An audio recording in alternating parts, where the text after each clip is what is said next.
Hello, welcome back to the channel. My name is Brooke of Brooke Loves Knitting. I'm really glad you're here. If you've been here before, you know that a lot has changed on this back wall since I started this YouTube channel. This started with a bookshelf behind me that's now on the other side of my room. And then I think I just had some art and this was like a plant table here. And now it's evolved to what I think is its final form, and that is a yarn wall. Yep, courtesy of IKEA. Not courtesy, I paid for it all because I'm not an influencer, but I got the pegboard at IKEA. And I think one of my favorite features of it is these slide out drawers that I can keep notions in. So I've got my stitch markers here, and then I can grab whatever I need and slide it right back in. I have some of my lovely yarn on display, and it's just really easy for me to like grab things, keep visual reminders of what's in my stash, and I just love it. It adds such a colorful pop to my living room, and I always knit sitting in this particular corner of the couch too, so it just really works out for me that I can like grab things, stay inspired. With honorable mention, I've recently really been enjoying, I believe her channel name is Monique Amy, and on Instagram she has a Monique Amy Instagram, but she also has a Mo Knits Instagram where she talks about knitting. And anyway, she's an illustrator and a knitter, and I ordered on her website this amazing yarn chicken sticker, so I've got that up on my pegboard as well. And it's literally just a chicken playing with yarn, and I just thought that was the cutest thing ever. And I ordered that because I was celebrating hitting 100 subscribers here on YouTube. Woo! I think last I had checked, I had like 50 subscribers, and then I posted a video that, you know, a lot of y'all were enjoying, and then quickly I went to over 100, and I was watching one of Monique Amy's videos when that happened. And so I ended up perusing her website and finding that she does incredible chain stitching work, and she has these tote bags that say I'd rather be knitting, and then I had her customize it with my channel and my Instagram handle at Brooke Loves Knitting. So now when I tote my project bag around, it says I would rather be knitting, or wish I was knitting, my handle, and I just think it's so cute. And so that was my little treat to myself for reaching 100 subscribers, and I want to extend my gratitude to you for being here and giving me a reason and a purpose to be talking about creativity online. I really appreciate you. As per usual, I've got my Knit Happens mug, and today I have some Earl Grey tea in it, which is maybe risky business because it's 12:30 and I can't handle a lot of caffeine, so we're gonna see what happens. Okay, I have been knitting for just over a year, and it dawns on you quickly that this is not a cheap hobby. Especially when Joann's was around, there were plenty of ways to make it more affordable, especially with acrylic yarn.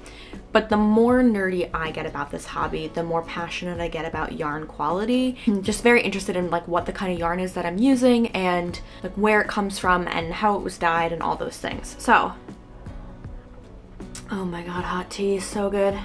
I personally feel that like once you get into all of those things, it becomes a little bit of a pricier hobby. So I wanted to map out what it cost me to make some of these like very simple and commonly talked about projects that I see all over Instagram, YouTube, TikTok. I figured I would just price out what I personally spent on yarn for each of them.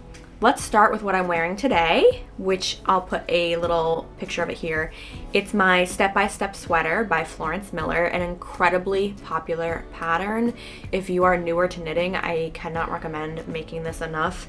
It really gave me so much confidence as a knitter, and also it's so like cozy and satisfying to wear. I have my knitting club tonight locally where I live, and I can't wait to wear it there. It's just like, it's warm, it's soft, it's satisfying to wear, so can't recommend it enough. And for this project, I ordered 12 balls of Drops Nepal.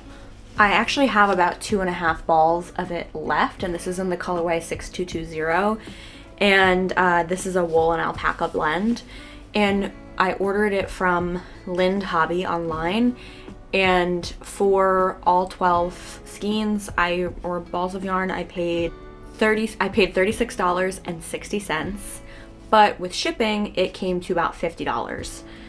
So this sweater in total for yarn was about $50 to make.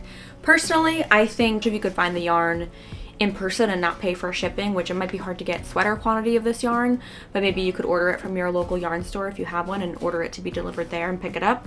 I think this was relatively affordable, about $40 for the yarn cost, not including shipping. I ended up ordering enough yarn to knit size C, and then I knitted size B. So I have 2.5 of these left over that I'm kind of glad I do, because I might do something fun and stripey with it in the future. And I actually already ordered more of this exact same yarn to make this exact same pattern with. I find the alpaca gives it like a softness and a little bit of like a nice density to it. It's mildly itchy, but not anything that I personally can't handle. I find it itchiest like at the collar, but especially when I have an undershirt on under it, which actually right now I don't. Scandal. Most of the time I wear it with a long sleeve under it, and then it's like so cozy. But even when I don't, when I'm just chilling in the house and relaxing, it's extremely comfortable and soft. I do worry that it might pill a little bit quickly because I can already see some fuzz appearing on the top. However, I think for the price, it's just worth diving in with this sweater, with this pattern, and spending the $40 on that yarn. The next up, the pattern that took like 2025 by storm, the Sophie scarf. Now I have knit several of these, but the one I'm going to talk about the pricing of, because you can use any yarn to make this, and that's the beauty of this pattern. If you're a beginner, go get a $3 ball of acrylic yarn, or go to a thrift store and get yarn and just practice on yarn that isn't precious to you. Like, that is the thing I love about this pattern, is the accessibility of, you know, she says to use a lighter gauge or lighter weight yarn, but I personally think that the proof of concept could be there with any weight of yarn. It just would obviously be bigger if you use a thicker gauge. This is the Sophie scarf though that I've been wanting to knit for a long time, that I've talked about on this channel because it has cashmere in it. And for this scarf, I used Cardiff Classic Cashmere and Pasculi, I believe is the other brand of their Pasculi's Mohair Bliss. And I believe that is a silk mohair. Let me see. Yeah, that mohair is 60% Super Kid mohair and 40% mulberry silk, so it's really soft. This was definitely one of the pricier projects that I made in 2025. I did have a gift card for purchasing the Cardiff Classic Cashmere from my local yarn store, but these like 25-gram balls of Cardiff Classic Cashmere, I still got one left, run about $25 for 100% cashmere. And was it worth it? Yes. Even without the gift card, I would buy this again. I wouldn't buy a sweater quantity worth of it, probably, but for a hand knitted accessory, a hat, like a really high quality hat, little scarf or mittens, socks, things like that, love. I think it was really easy to work with, blocked really nicely, blocked really softly, and added a lot of length when it blocked as well. The Mohair Bliss that I used for this, I would also purchase again. I found it to be way nicer to work with than like the Knitting for Olive mohair. No shade to them, but I have knit this exact same Sophie scarf with Knitting for Olive merino and matched it with their mohair, and I found it to be pretty itchy. So for me to have a Sophie scarf that I feel like I can wear every day, that's so soft, it feels luxurious, clocking in around $45, I think that this is something that I would have bought a, you know, 100% cashmere and mulberry silk piece out for, you know, $80. So the fact that I could make this for around $45, I think was incredibly worth it, and I would recommend doing it that way if you want a piece of knitwear that you just feel like it's gonna last you for years and is a little bit of an investment piece but is really special. Highly recommend.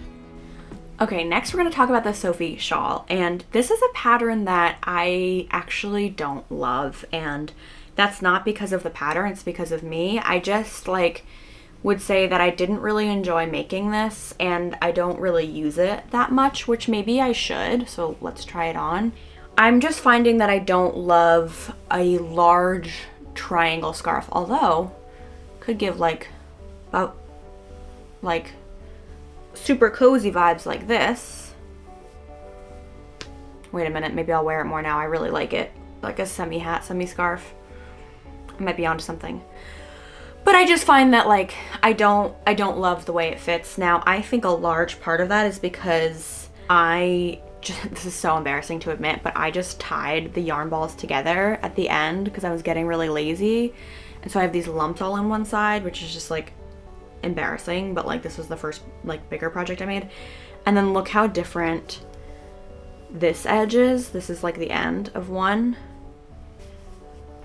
Nice and thick boy and nice and thin. Okay, so clearly I stumbled with ending the pattern here. So that's part of why I don't wear this. Now the yarn itself is lovely. I used Malabrigo's Rio's yarn for this, and it is an absolutely lovely yarn. I bought this yarn to make a baby hat for my friend, and I bought 2 skeins of it at a yarn shop. It's called The Creative Knot in Asbury Park, and I highly recommend it if you have a chance to go there. Really cute store, and she was really helpful there. But I just personally don't love the way this turned out. I know I could probably frog it and rework the yarn and knit it again, but I'm not going to. I got too many other things I'm excited about. So in total, this yarn was about $20 a skein. So in total, this was about $40 to make this scarf, although I only used about a skein and a half, and I used the other half of the skein to make a baby hat. So honestly, for what we might consider like $25 or $30, I think it was worth it. This yarn is really soft, really nice, and warm. It's just a superwash merino wool. It's a very nice yarn, so I think it's nice for like a simple project like this. And at $20 a skein, I think it's nice if you're working up to nicer yarns. You can get some fun colors in this and probably find it at a local yarn store. And it's a nice yarn. I would buy it again, and I'd probably make a sweater with it this time because I actually think I like this more than I like the Drops Nepal. So maybe I'll make my next step-by-step sweater in this. We shall see. All right, next up we've got the Perfect Day Beanie by Kutavokika. I love this hat, guys. I love it. I just finished blocking it a couple days ago, and it's a gorgeous hat. She doesn't recommend any particular yarn, rather just a weight of yarn, and it's like you can double fingering weight yarn, you can use DK, and I ended up using the Juniper Moon Farms Cotton and Merino, which I believe is actually more of a bulky weight yarn, it's considered, but I personally, I think I kind of cast it on thinking it was a DK weight. It's not super bulky to me. It's probably in between DK and like a worsted weight yarn, and I used 1 ball of it, so that was $22. I got it at Rhinebeck this year, and so that was like a special yarn to me. I will say 1 ball equals 1 beanie, yes, but it says to knit until from your brim here before your decreases, I believe is about like 9 1/4 inches, and I just did 9 inches, and I wish I did do that extra quarter, but I had about this much yarn left when I was finished. So it's like you're cutting it close with 1 ball of yarn. Have I already ordered 2 more balls of this yarn to make 2 more hats in this because I'm so obsessed with this pattern? Yes, I am. I'm obsessed with the pattern, but also this yarn. So I think at $22 a skein to make a really nice hat like this, I would say is totally worth it. This yarn worked up so nicely. It's so soft, and it almost has like a built-in mohair to it, which I'm really enjoying, and can see myself wearing this all winter. So highly recommend this yarn. And I do think for if you can make it work with 1 ball of yarn, if you've got a medium to smaller size head, worth it. If you're making the hat for someone with a little bit of a larger head, you're probably going to need 2 balls, so then you're at more like $44 to $50 for the hat. But again, I think of what you would pay to get a nice handmade hat like this that's 70% organic cotton and 30% merino wool. You'd probably spend at least $50 anyway, so I do think it's worth it. I think personally what's worth it to you financially in any sort of arts is complete individual preference. To me, I found this to be worth it. Lastly, I wanted to talk about my current whip and what that's costing me to make, because it's a popular one. It's the Rumi Raglan, and I'm really enjoying the way this pattern is written. I cannot emphasize it enough. The yarn, I don't know how I feel about it yet. It's Cascade Ecological Wool held double with Sky Fibers Wool Stock Light, and I cannot tell, I got it both in a brown color, I cannot tell if it's going to be itchy or not. The good thing about the Cascade Ecological Wool is that it comes in this absolutely huge hank of yarn. This is 478 yards of yarn. And that's a huge part of what attracted me to pick this up in my local yarn store. I actually picked this up before I knew what I was going to make with it. I just thought it was a really good price point for how much yarn you were getting. I paid about $28 for this skein at my local yarn store. And then once I knew what I was going to make with it, I ordered 1 more skein of this and then 4 of the Woolstock Light. I ordered those from Wool & Co. online. So the Cascade Ecological Wools were about $28 a piece. I got 2 of them. 4 of the Blue Sky Fibers Woolstock Light. And those 4 came to $38.40. So in total, this sweater is costing me $95 to make, which is definitely going to be one of the most expensive projects that I've made. And it's interesting to tally this up because, you know, I bought 1 skein and then I ordered the 3 others. So doing that separately kind of fooled me into thinking like, this is not that expensive. But when I compare it to the, you know, basically $40 it cost me to make this, it's more than double. Now, I guess what I'm going to be curious about is the fiber quality going to be worth double that price? I don't think I'll know until I can try it on and see how it feels. But I also like to give all yarn the benefit of the doubt and not really judge it too much until it's blocked, because that first wash can do a lot for the yarn in terms of softening it, stretching it out a little bit. So I would say I'm pleased with the color of the brown yarn and how it's working up. I might just be so blindsided by how excited I am by this pattern that I'm overlooking the yarn. But also I will say Wool & Co., they have a free option that they'll wind the hanks for you. And I didn't expect them to wind the hank of the giant ecological wool, but they did for me. So I want to shout them out because that's something I wasn't expecting. And my local yarn store normally will also wind hanks, but this one was too thick for her to wind for me, which was like, that's fine, I'll wind it at home. But I really appreciate that the Wool & Co. website did that for me. That meant a lot. So shout out to them for doing that and offering that as a free service. So I'd love to know what's on your needles right now, and if you want to share what it's costing you to make that. I think that the cool thing about this hobby is hopefully it's investment pieces. It's like pieces like this sweater that I'm gonna have for a very long time and use for a very long time and enjoy for a very long time, and also enjoying the process of making it. And so for me, when I think about that versus like spending money on going out and drinking or more different types of art supplies or snowboarding or whatever other like hobbies that people do, all of which are fine, I just don't do them, I feel really good about the money I've invested into my knitting so far. The other big expense that I've had is buying the Gu interchangeable needle set, which I like was some of the best money I've ever spent on my knitting journey, and I wish I bought them sooner. I think I waited until I knew how committed I was to knitting to invest in an interchangeable set, but it has like changed the game for me with knitting. So sometimes investing in your hobby is worth it. That's what I'm learning from this, but I'd love to know, what's the most expensive thing that you've personally knit? Did it feel worth it? What's on your needles right now? And as always, you can find me on TikTok and Instagram at Brooke Loves Knitting. And let's keep in touch. Subscribe for more videos talking about knitting and all things creativity. Hope to see you more in the new year. Talk soon.